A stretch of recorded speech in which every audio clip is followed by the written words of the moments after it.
is the fact that people are not being active anymore inside.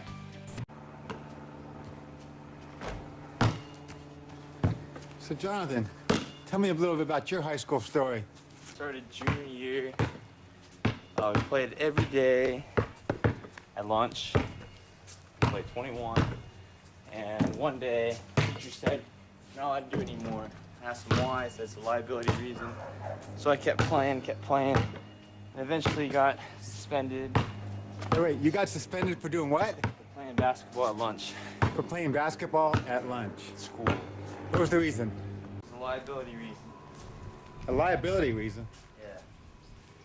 What do you mean? It means that they were liable if any of us got hurt or anything.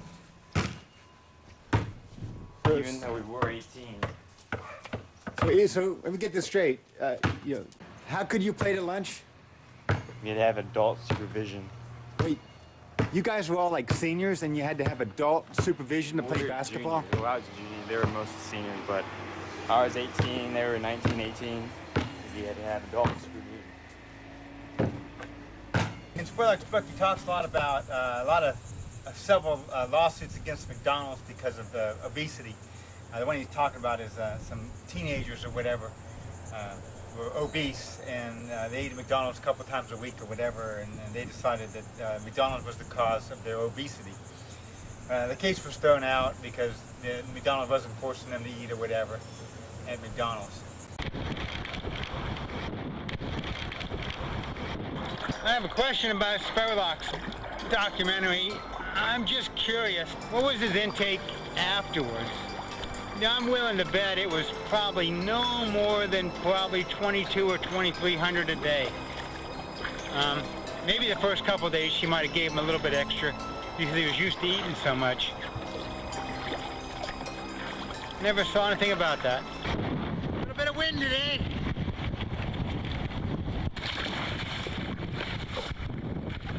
Where's the motor when you need one?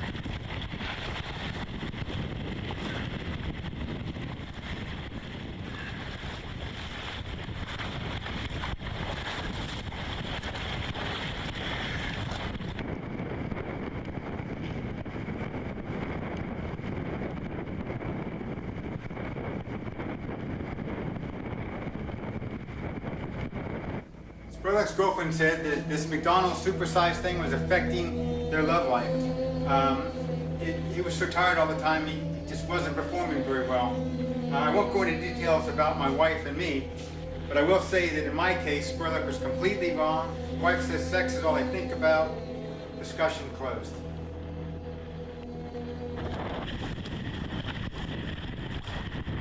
Really? Puts his health on the line? I think he does that on purpose. You know, he eats 5,000 calories and that's it. Doesn't exercise or anything. He puts his own health on the line. If you eat 5,000 calories of anything and not exercise, you're looking for trouble. I only got 2 more items to eat on my list of McDonald's things. This is day 24, so hopefully I'll be done today with that. Ted, tell me a little bit about yourself. Okay, I'm 71 years old. I was born in Baltimore, Maryland. Bought a hotel on 14th Street called the Beach Place and opened this gym about 15 years ago.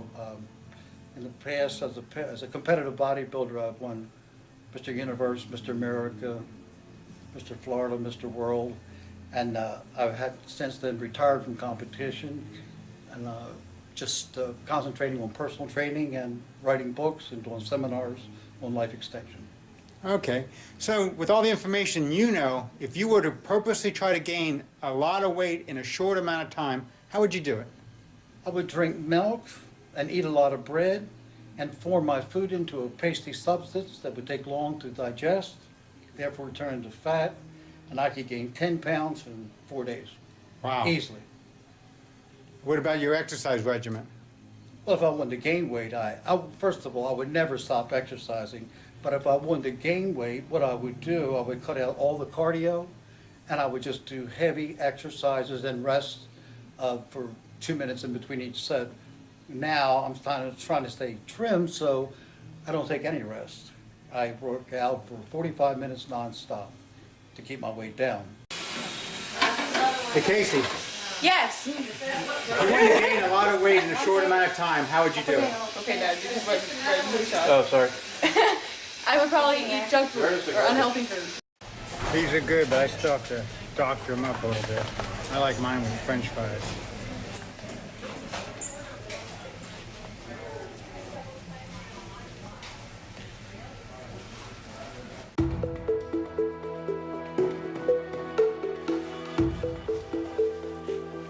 On 16 over 68, heartbeat 51.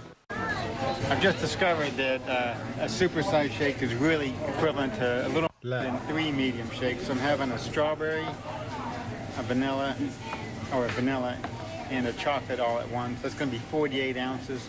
Plus I'm having the filet fish for lunch.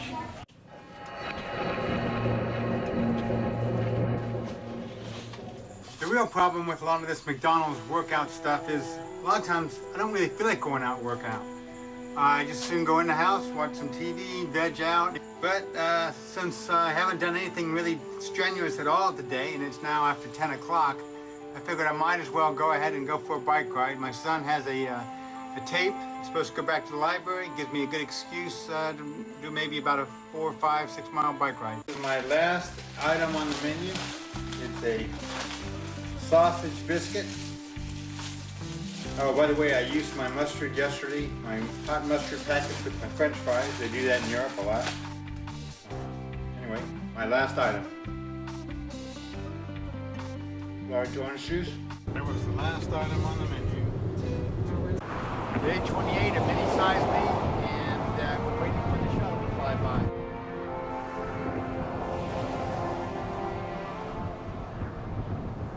Well, this is day 29, and I went to Cocoa Beach McDonald's, and I found some new items that I didn't know was on the menu. For breakfast, I had a steak and egg and cheese bagel.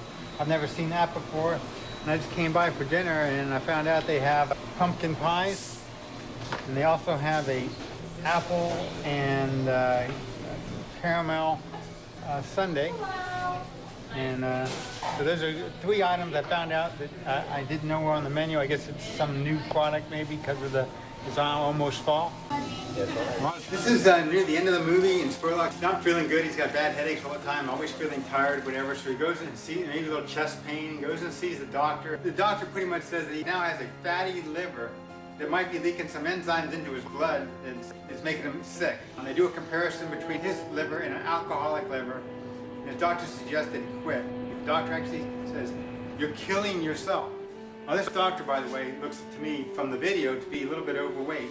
Spurlock's mom also calls up, tells him he might be doing something that's irreversible. He's really worried about him and they're trying to add more drama to it. She even goes so far as to offer him a piece of her liver if he needs it. They have an awful lot of drama built into this movie to make you hate McDonald's, to think McDonald's is killing Spurlock. Last item. It's a chocolate chip frappe. Half a pound. It's good. Whatever happened to Spurlock's food law? It's not hard to track down what I eat, but I did notice that in a lot of the video I looked at, he always had 2 large drink cups. Normally you don't walk in and get 2 large drinks. That's trying to rig the results. My last meal at McDonald's after my 30-day diet is going to be the traditional Big Mac, and I wanted a strawberry banana smoothie because it just looked so good when I walked up and saw it in the picture. 2 all beef patty, special sauce, lettuce, cheese, pickles, all in a seed bun. I think that's right. I think I might have left out the onions. Between 1980 and now, 2012, roughly 60% of American, the weight has gone up. And that's pretty much the same time as they started eating more, taking in more calories, eating more salt, stuff like that. And at the same time, it's when they stopped exercising. That I usually get sick fairly easy. I don't really think I do that much exercise, although I have during this 30-day trial thing. But my wife never gets sick. I mean, she's a dental hygienist, and I guess because they're exposed to germs, it's so rare she never gets sick. Maybe once a year she might get a cold or something for maybe 2 days, and I'll get like 4 or 5 colds that last like a week, sometimes 2 weeks. But during this 30 days, she got this nasty bug, whatever that's been going around, and she was sick for over 2 weeks.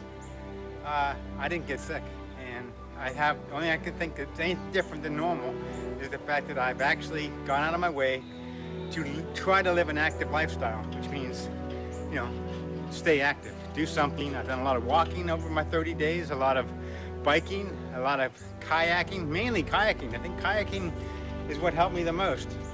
And it didn't seem hard. I kayaked several times for 2, maybe even 3 hours at night, going to really neat places and seeing some neat stuff. I really wasn't that tired. I just kept busy. Well, this is my last day.